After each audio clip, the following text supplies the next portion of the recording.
Hey everybody, welcome back to the channel.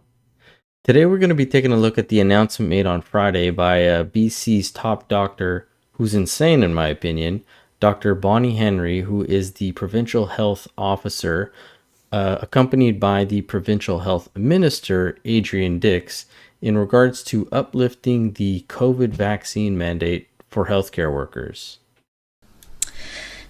We have reached the point in this journey that we've been on where I am confident that we can now lift the requirements of a public health emergency.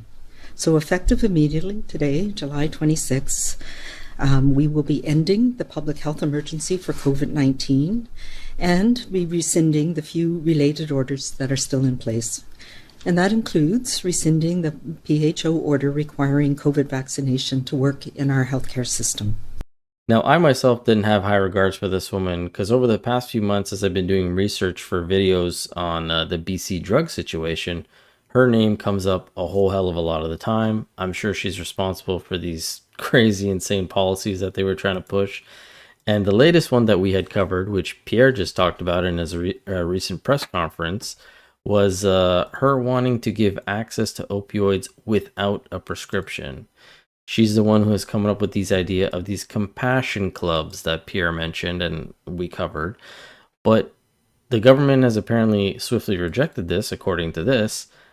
And even that is a big red flag because other articles say once the darling of the left, Bonnie Henry is now too extreme for the NDP. And this is the reason I said she's insane, was because I didn't even realize BC was still the remaining province that had mandatory mandates for COVID vaccines for healthcare workers. But even with this announcement of it being lifted, we're not out of the woods because now you have to report immediately your vaccine statuses, not only just on COVID, but on a multitude of different vaccines. Health emergency.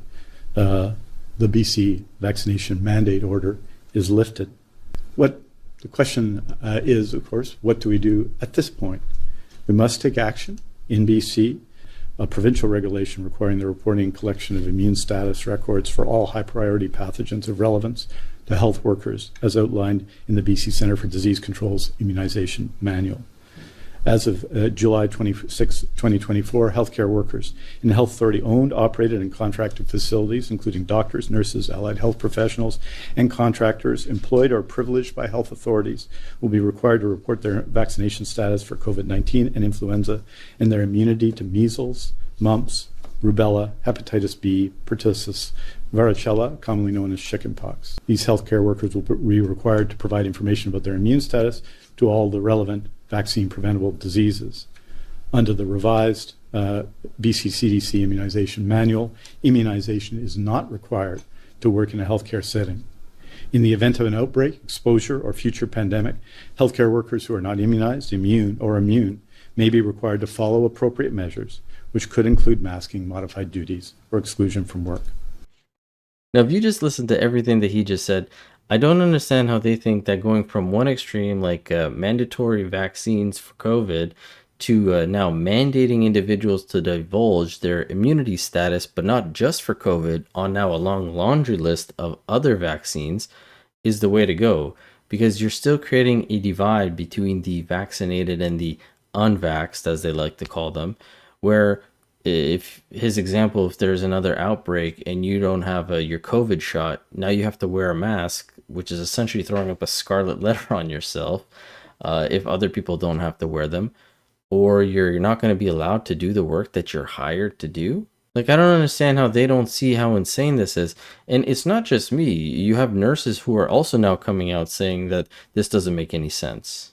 One nurse who was fired for not disclosing her COVID-19 vaccination status says she feels nothing has changed. They're going to ask me what my vaccination status is for a whole list of illnesses. If I don't give them that, they're just not going to hire me. So nothing has really changed. So I fully agree with what that nurse just said. And even one of the reporters asked Adrian Dix a question along these lines. And his response is, well, no, they were mandated to have the shot to work. Now they're not mandated to have the shot to work. However, they have to divulge their immunity status to us.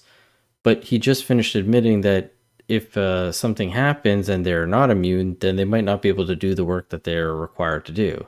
To either Minister or Dr. Bonnie Henry, won't some health workers actually see this as an expansion of the mandate because now there's this mandatory reporting requirement, and what will happen if they don't want to disclose? Well, it's not an expansion of the mandate. The mandate was basically you had to be vaccinated against COVID-19, and a number of people chose not to be vaccinated, and they could no longer work in the healthcare system. So that requirement is not in place. You do not have to be vaccinated to come back to work. So that mandate is no longer in place. It was a mandate put in place, a requirement for immunization put in place under the provincial health emergency, and it is no longer in place. We have a registration system. As you know, we have one in public education. We talked about that as the response to the outbreak. There were 29 cases of measles in March of 2019. So Adrian and Bonnie constantly throughout this whole press conference use this measles situation about the 29 cases in 2019 as an excuse to mandate you to give up your information to have some digital record of your immunization, when a vast majority of us got that shot when we were children. And I think if you got both doses, you're at like a 98, 99% immunity to the measles.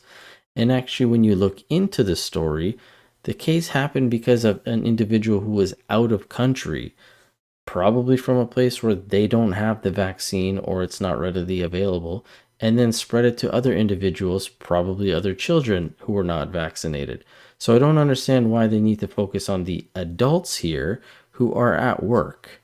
So this reported requirement will mean that we have a provincial level understanding of the immune status of our healthcare system for all of these important diseases, and as mentioned, will require reporting of immunization against COVID and influenza, because those are ones that we have on a routine basis, a regular basis, knowing what people's, how many people have had protection against those changing viruses.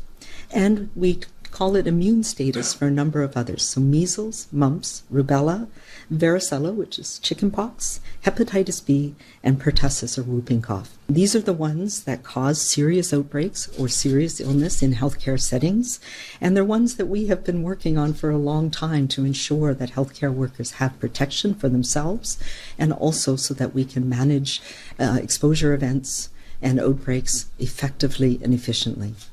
So we know that people who are not immune to some of these pathogens, things like measles, very often it's because they just haven't got around to getting their vaccine updated, or they didn't realize that they were due for another dose of vaccines.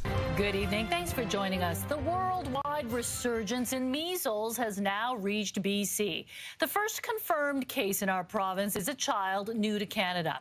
This comes as other parts of Canada are seeing infections in people who haven't traveled. Our Penny Daflos now on what you need to know. Now, me personally, this is why I don't believe this whole song and dance about how they need to now mandate province-wide your immunization record if you're a healthcare worker, and that you don't need to now worry about the security of your job. When people didn't want to get the vaccine, they did have to worry about the security of their job, lost their job, and now these are the people that they're asking to come back because of the fractured healthcare system. Information about immunization and immune status will occur through a new and improved provincial registry and will ensure reporting is consistent throughout British Columbia. The requirement to report will be phased in, beginning with the immediate collection of immune status records of all new hires and appointees. Healthcare workers terminated due to noncompliance with previous orders can apply for available positions and be hired. The public health emergency was declared March 17, 2020. The following year, all healthcare workers were required to be vaccinated. Some chose to forego the order, forfeiting their ability to work. If there's one silver lining that comes from this decision, it's allowing these 2,000 healthcare workers to get back to helping our overburdening healthcare system. Healthcare workers who were off the job because of previous orders can apply to fill available positions. And to that I say, why bother? Adrian himself made it sound like the 2,000 people that lost their job was no big deal because they were casuals.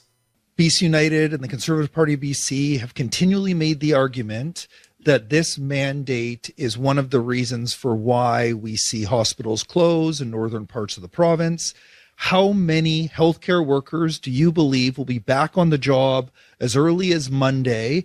And what difference will that make in our crisis? The number in categories, just to talk about the number of people, because the total number of people affected by the vaccine mandate was 2,692. The majority of those were casual workers.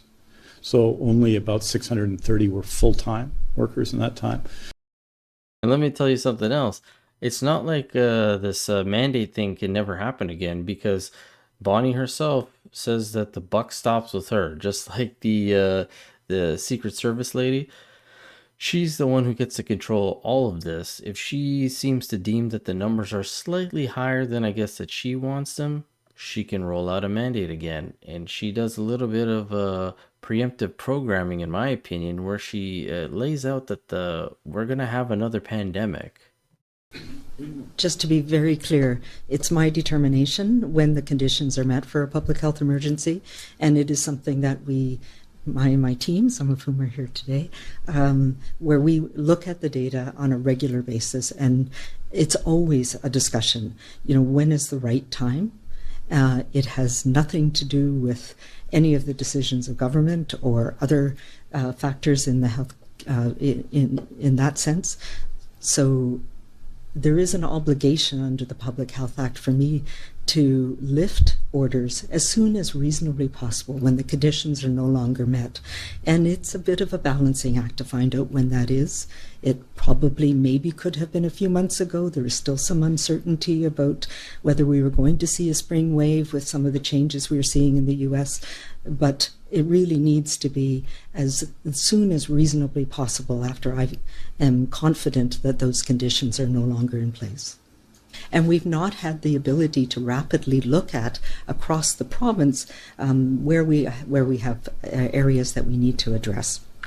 So to understand these areas of vulnerability.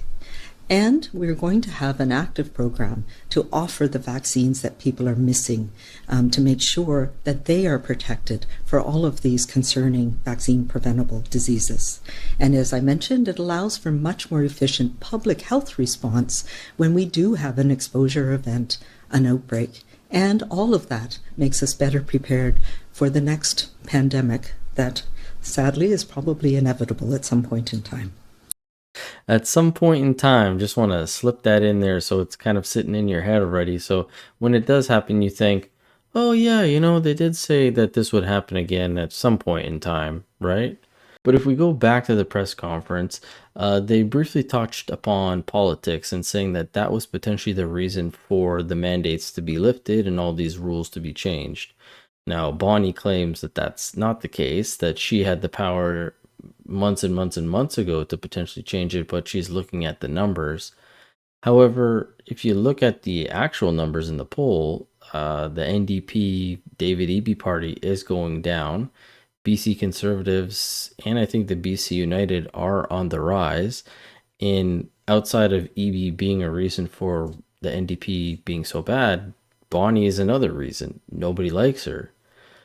But if we put all that aside and we just go by her stats that she's looking at, the numbers she quotes are so abysmal. I don't know how you could use that as any sort of benchmark. She's talking about less than 11 ICU patients, less than 200 individuals with COVID. And then when she's talking about the US, she uses Joe Biden getting COVID as an example. For the last week, we've had less than 200 people in hospital with a positive COVID test. I think yesterday it was 164.